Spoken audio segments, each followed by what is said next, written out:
because in this video, I'm going to share with you three dangers, three reservations that I have on the market still, and something that I think as smart and astute investors you should be aware and be prepared to be able to undertake actions to counter it should it actually happen. Now, this three present danger is something that you, the investor, should be fully aware and know how to counteract should it actually happen to protect your portfolio as tariffs continue to terrify the markets. Think it not.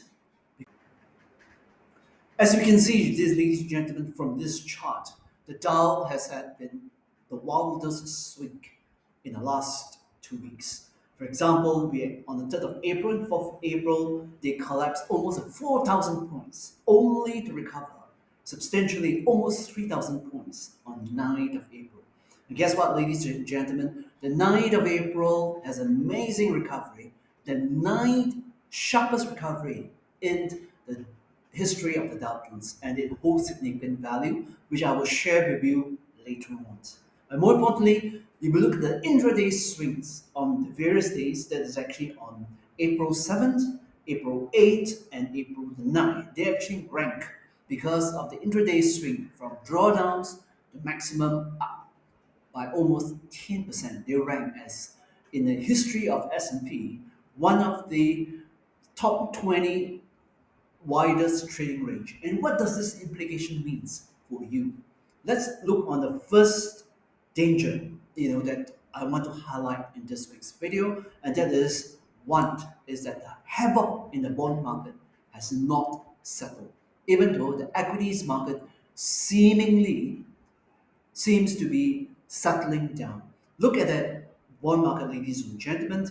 The blue line is indicative of how the bond market basically perform, and essentially the red line, that is from April 11 onwards. You can see, ladies and gentlemen, that the long rates have steepened much sharper. That means compared the red line versus the blue line versus the yellow line, you can see that the sharp end has steepened sharply. And this is quite scary because the implications on the mortgage market in the US has skyrocketed the mortgage rates to above 7%, last which was seen during the global financial crisis. Now, you see that the short end of the market, essentially is doing an inversion. And in this case, you can see that it's actually down 42 basis points, which means that essentially the bonds basically have actually gone up. Now, the second thing, ladies and gentlemen, that you want to be aware is the soaring bond yields, which actually before Liberation Day was below 4%. And now it shot up to 4.5%. Yes, it has pulled back a little bit to below 4.4%, but still nearer 4.5% as opposed to nearer 4%, a level that investors would be most comfortable with. Now, the second danger, ladies and gentlemen, I want to show you is the fact that if indeed in any crisis, as has happened before, you notice that bond yields normally go down. In this case, it goes up because there's a flight to quality, there's a flight to the US market. Hence, for that sense, the US dollar up, not down. In this case, we have the reverse. So we have two worries now, ladies and gentlemen. One is that interest rates have actually gone up when they should be coming down. And secondly, the US dollar, instead of going up, which is a traditional safe haven, as it has been the case in the last 200 years, is actually coming down. So the the euro has surged substantially, as seen in the blue line, versus the US dollar. Whereas the renminbi, the yuan, because the PBOC's measure to actually enhance the trade measures that they have vis-a-vis the US is and be able to prepare. So you can see the yuan, the Chinese renminbi, has not appreciated much against the of heaven, the Swiss franc. Now, the third thing that I'm worried about, and I think investors that as sharp as you and shrewd, are worried about is the heightened volatility. And guess what, ladies and gentlemen, the heightened volatility, can be seen from huge inflows, into leverage ETFs.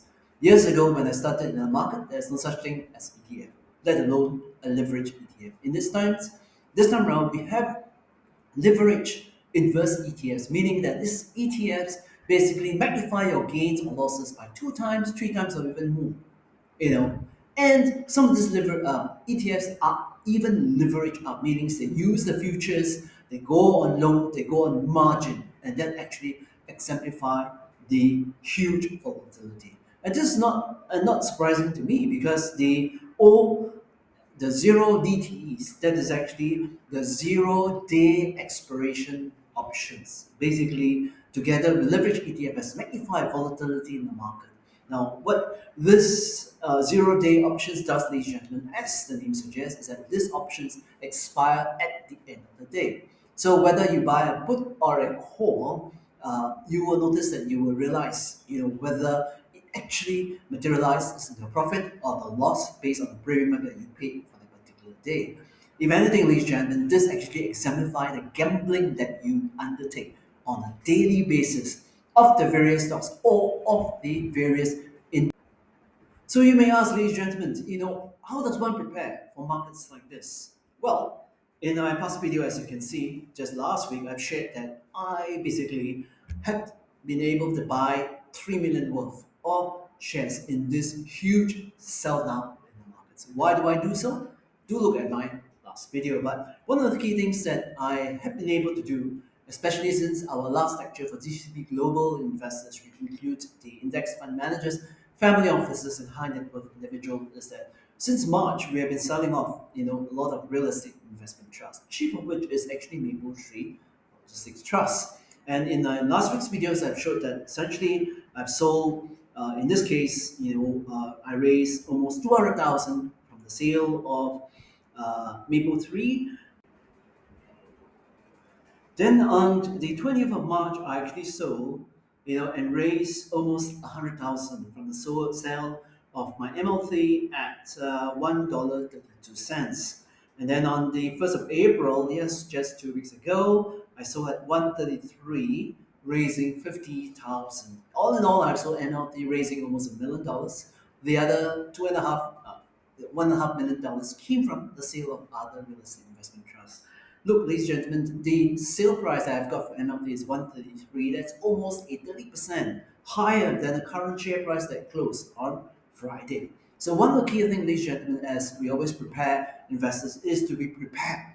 Meaning to be able to raise sufficient money before the sell-off comes. That's number one. That's what we've shown with our real estate investment trust portfolio. Secondly, is that the thing about the performance of the 9th of April market is very, very eye-opening, I would say. So if you look at the red arrow, or rather the orange arrow, you notice that it came down. The 3,000 points increase, on a single day was actually the ninth largest, best performing day in the history of the US market.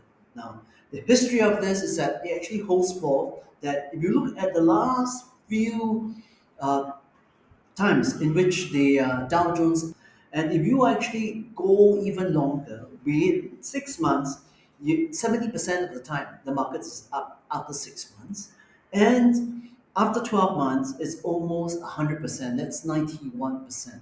So essentially, ladies and gentlemen, as I said in my last video, why I continue to buy, up to 3 million, in this huge sell-off, is my last video. It's because of that. Now, mind you, that amazing day on 9th of April threw up a few things. One of the stock that I mentioned in last week's video that I bought was Apple. And one of the key thing is that amazing day threw up amazing Apple, because Apple is for the first time below 170, is one of the lowest price I've seen for a long, long time. And that's the reason why I bought it, plus other fundamental reason. Now, mind you, the other things that you want to bear in mind, ladies and gentlemen, is the fact that the amazing days, 2 days, that you've seen, it's only very apparent in the last 75 years in only three other occasions. The first of which is during, as you can see from the red dot, after 2 days of decline during the 87 crash when I first started trading in the market. Secondly, during the '08 global financial crisis. And then again during the 2020 sell-off that's during the pandemic. And the fourth red dot is the one that we're experiencing. You can see, ladies and gentlemen, that in all instances, the markets actually were much higher, 1 month, 3 months, 6 months, and 12 months into the future. Right. So in this case, that's one of the reasons why I've continued to buy up to 3 million, of my shares on the way during because of the amazing day that's been created on the 9th of April. So the significance of the bounce, is very, very important. And one of the key things on Apple was that I've drawn in my last video was the fact that it's almost the first time that I've seen that Apple basically collapsed by 23% in just 4 trading days. As I've highlighted in my last video, the last time in which it collapsed 22%, it was over a period of 1 month. That was during the crisis in the global financial crisis in 2009. Now, the other thing about the 9th of April amazing day is that they have brought you amazing prices for some of them. In my last video, I also shared that I bought into one of our core holding, that's Hermes. Now, the other thing that I want to highlight to you is LVMH, that's Louis Vuitton Hennessy Moet. You can see that yes, the prices, and because the results were bad this in the beginning of the week, LVMH actually has fallen back down to 485, which is close to its 5 year low. So amazing day on 9th of April has brought amazing prices. In this case, not only for Hermes or Apple, but also for LVMH. And just in case, ladies and gentlemen, that you are trading Nvidia, you notice that Nvidia now is being brought down to earthly valuations. It is for the very first time, ladies and gentlemen, that Nvidia is now trading closer towards 20 times PE as opposed to 65 times PE, as you can see from this chart over here. So an amazing day may actually bring in amazing market, and that's where you want to be positioned in and to be buying and way in advance. And mind you, ladies and gentlemen, tariffs, is it going to go away? The answer is no. Am I buying near the lows? I certainly hope so. Are bad news going to be hitting the markets even further? The answer is yes. So why am I still buying ahead? Well, it's for these reasons that I told you before, that markets tend to discount the worst way in advance before EPS, before GDP essentially bottom. And guess what, ladies and gentlemen? Come next week, the first of the Magnificent Seven, that's Alphabet, will start reporting its results. And let's see, because that is going to be the next benchmark that will move markets. So until next week, we'll catch up again.